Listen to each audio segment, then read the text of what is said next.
Welcome to the Africa Climate Summit. It's really an honor to interview you.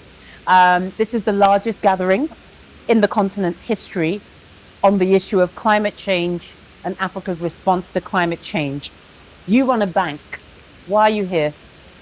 You've said it already. We're proud that we have this event with over 30,000 people coming to discuss climate change, climate action, and what we can do to really address this challenge for us going forward. So as a bank, as Ecobank, this is something which is particularly close to us.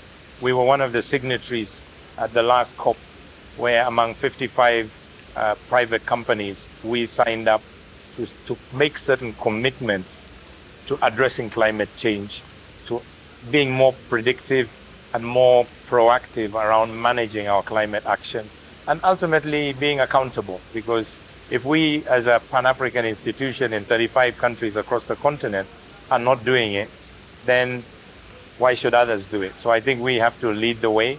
It's not always easy. We face a lot of challenges, and we're facing the effects of climate action on a day-to-day basis in many of our markets. So we're looking forward to the convening of all these people with the technical expertise, people from all over the world, to try and see how can we galvanize our action and our stories around climate change for the African continent. Awesome. You serve different markets, different types of clients. How are you adjusting the bank's approach and strategy to push the response to climate change? Maybe you could give me some examples of some of the activities within the bank that align with the agenda to address this issue. Yeah. So firstly, I think in the last few years, obviously this has become more to the forefront. So there was obviously just getting ourselves really up to speed with everything that is being done in sustainable finance, in climate finance, climate action. We then came up with a sustainable finance framework, which covers not just social, but also climate and green facilities. And that's embedded in our core strategy. So it's very important that it's not something that's not a CSR activity. This is something which is core to what we do.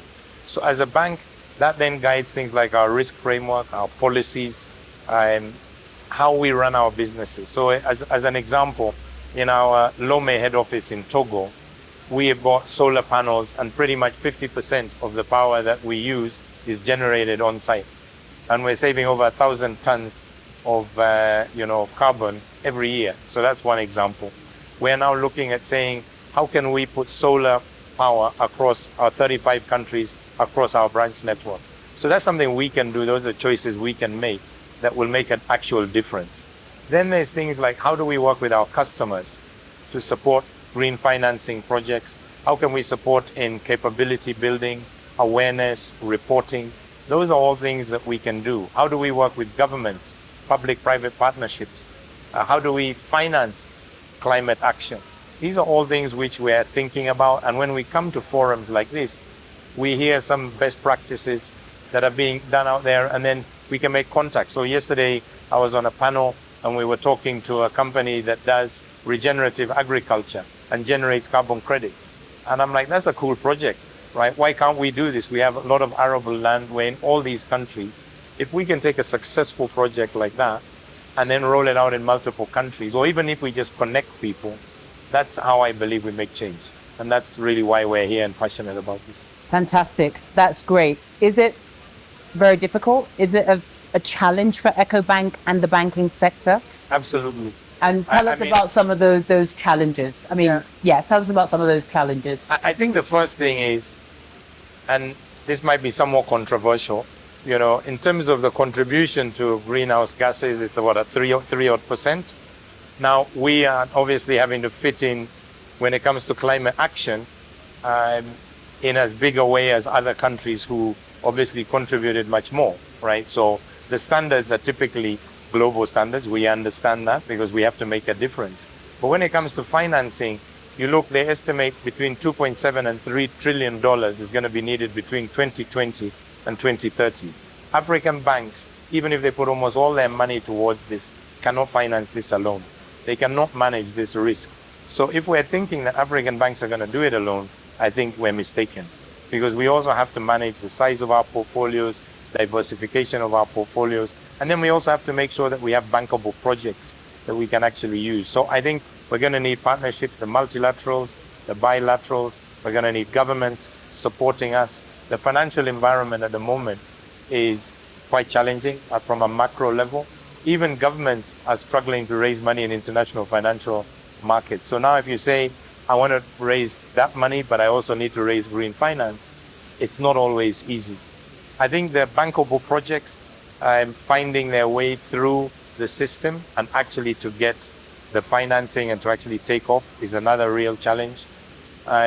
Understanding and capacity and capabilities within financial institutions is also something that we're working on and we're partnering. So for example, we are working with Proparco, who are helping us do research on projects to develop a list of bankable projects, green financing projects, but they're also helping us build capacity because they actually have funds for this. So that's where we're looking for donor funds, for grants, to really build this capacity. And then when they help us build the capacity, we can now work with our customers to build that capacity. So those are some of the challenges. And then I think last was perception issues. This is Africa, right? Do we really want to do these projects? How certain are we going to be about these projects being executed well? But I think we'll get there. We're still optimistic, and we'll work through on a partnership basis with governments, public and private sector participants who are keen to see us move forward positively. Awesome. Final question. What does the success of the Africa Climate Summit look like for you and for Ecobank? How would you define or qualify success of this summit? I think for me, it's very exciting to meet people who are so committed to addressing climate action and to seeing progress. And I think that starts with the number of African presidents who are here and reading out their commitment statements as countries. Then we've got now all the private sector players who are showing their projects. So for me, just my team meeting and talking to these players and saying, we would like to do this. How can we participate? How can we partner?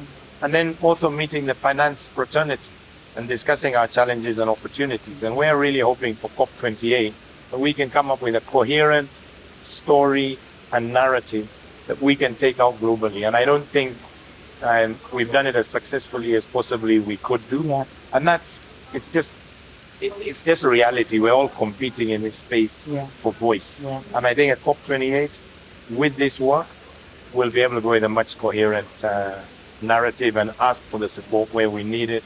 And we'll move this agenda forward very positively. Thank you so much, Mr. Awori. Thank you so much for the interview, and enjoy the final day of the summit. And thank you for all that Ecobank is doing. Thank you so much. My pleasure. Great to be here. No, my pleasure.